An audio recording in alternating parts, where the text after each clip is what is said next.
have this really good friend who I look up to a lot. I respect and love her sincerely, and she's about twice my age.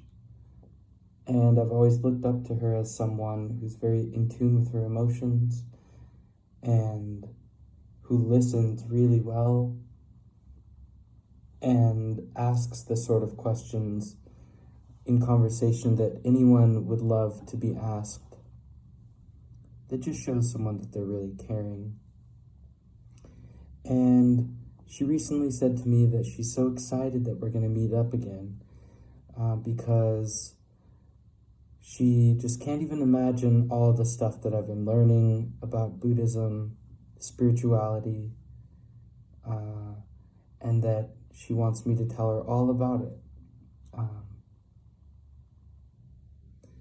And to me, it's a bit funny because,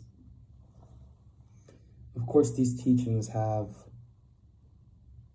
use and practicality. But at the same time, what I feel they point to is something that is so beyond something that can be put into words, especially in an hour or a few short minutes.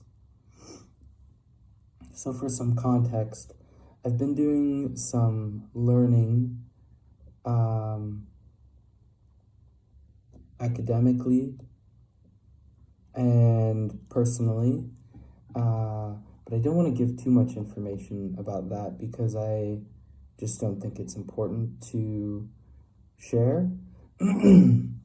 But there's been a lot of reading and studying and meditating that's happened here. And so the funny thing is that my friend seems to be assuming that there's some sort of thing that could be, in a positive sense, given to another person to describe the state of change that has taken many years to undergo and that is not finalized in any sort of way and that is really not able to be put into language either. So I am just reflecting about what kind of wisdom, after these years of deep personal or non-personal reflection, could I possibly have to share with someone in a short amount of time?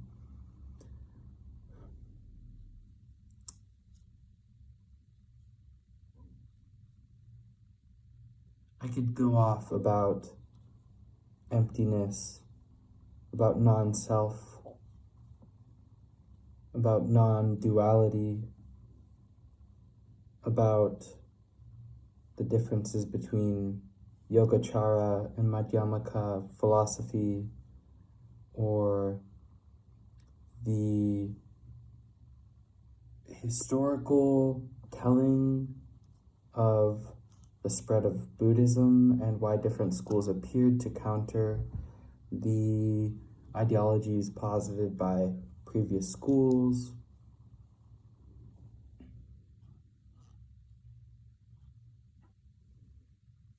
I could talk a lot about the unreality of phenomena, the unreality of time. I could also talk about the reality of phenomena and the reality of time. But wouldn't I just be doing a whole lot of talking?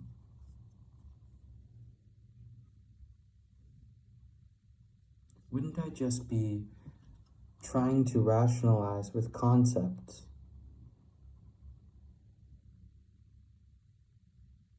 And isn't that antithetical to the whole process of ending mental discrimination and categorization? I've heard stories of certain yogis who, when questioned, would just hold up a flower, or who would just sit silently.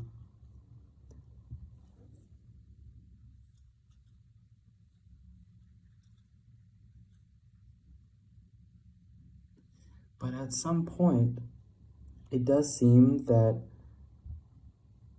without context, it's very difficult for people to know in what direction to look to find the truth of things. So, in that way, there's a subtle pointing that can be done towards the heart of the world, which is not a canonical Buddhist idea,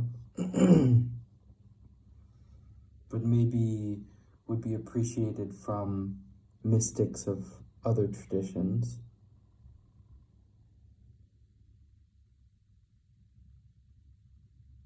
There's a certain reflexive nature of consciousness that could be brought to light by looking closely at the body, at the hands,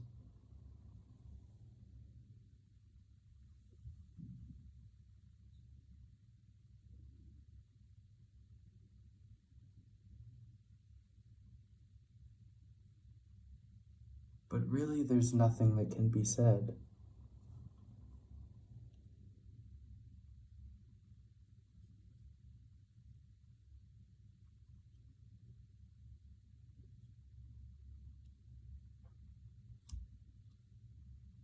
Of course there's ethics, of course there's developing right view, coming to understand the conventional reality that is constructed by the human mind when interacting with objects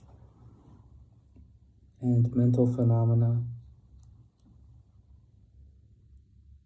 Of course, there are techniques of meditation that can be prescribed.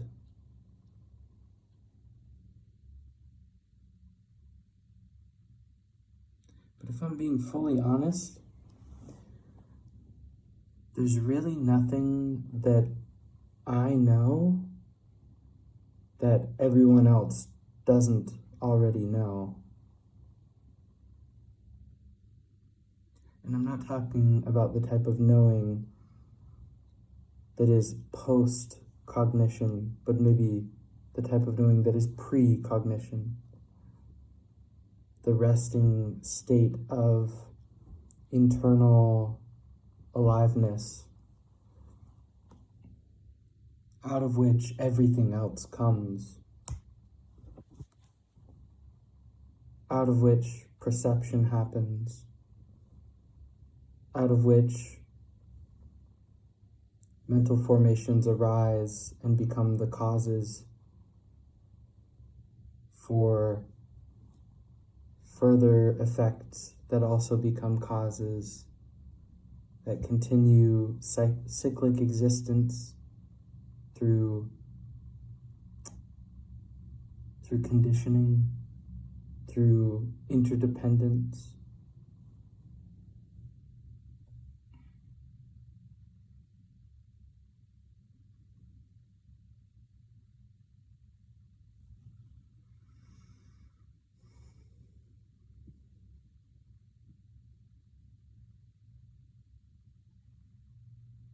There's compassion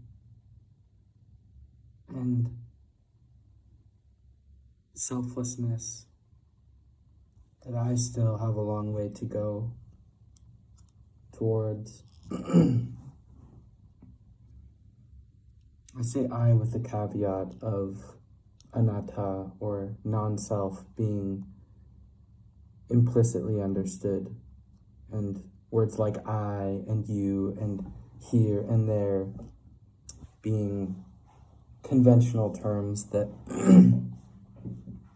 that of course language must follow, because language is a great constructor of rationality and a great constructor of framework itself.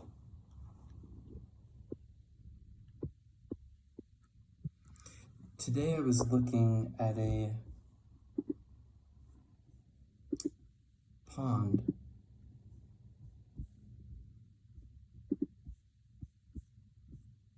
and I was looking at the reflection of a tree in the pond, and I found myself wondering, and I had to type this down, are shadows and reflections ontologically exceptional cases, or do they illuminate the general conditions under which things appear as real at all? And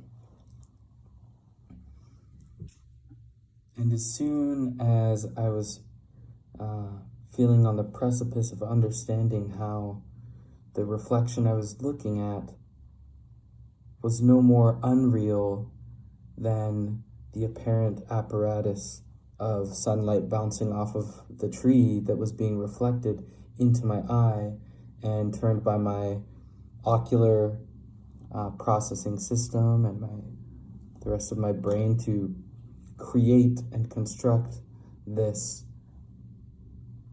idea of greenness and treeness.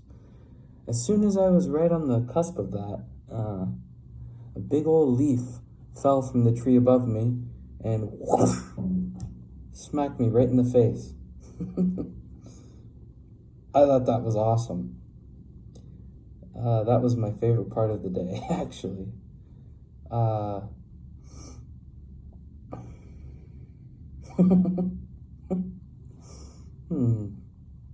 It's just funny.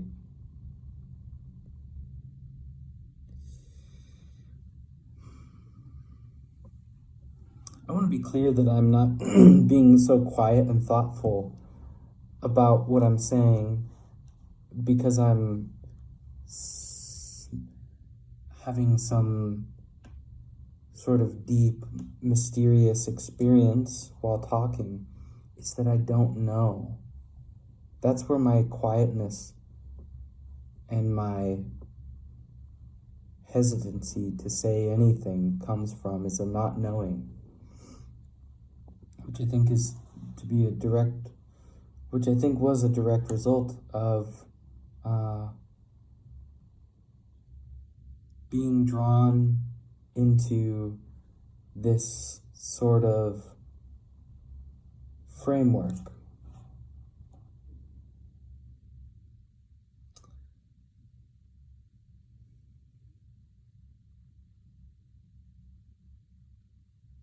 It's a kind of not knowing that isn't desperate. It's a kind of not knowing that doesn't need an answer. It's just a kind of floating question mark that seems to continually place me on the floor in the dark and have the smell of incense entering my screen of awareness with blackness surrounding me for long periods of time. And it feels like something that is just happening to me day after day after day. And, oh, would you look at that? I'm now eating a plate of food. Oh, would you look at that? There's sunset happening again. And, oh, would you look at that? There's fear arising. Oh, would you look at that? There's conversation happening with my friend. And, oh, would you look at that? Now there's the sensation of water trickling down my back. And would you look at that? Now there's stars in the sky shining down to me. And poof, poof, poof, poof. Moments arise, and they swiftly go away.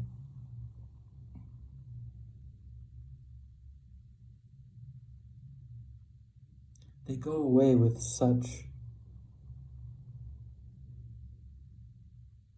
equal, there's a word that I'm searching for. They go away with such, the way in which things go away makes it to seem as if a single minute might as well be a full hour, and a whole day might as well be 1 second, and a year of my life might as well already have passed. It's that ephemeral nature of time.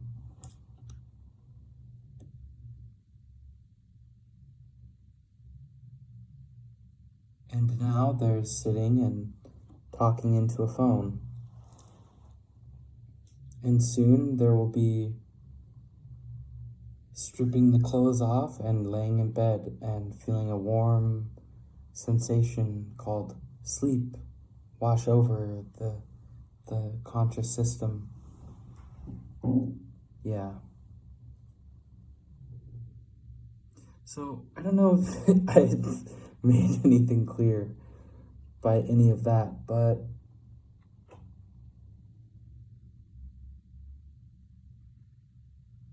well, that's just what arose. So I'm not going to try to make it into anything else.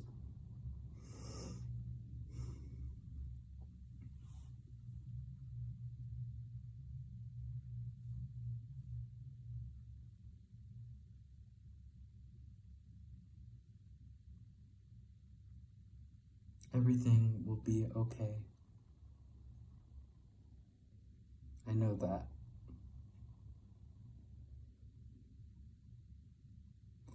And I hope that you finish out your year in peace. And thank you for listening. Bye-bye.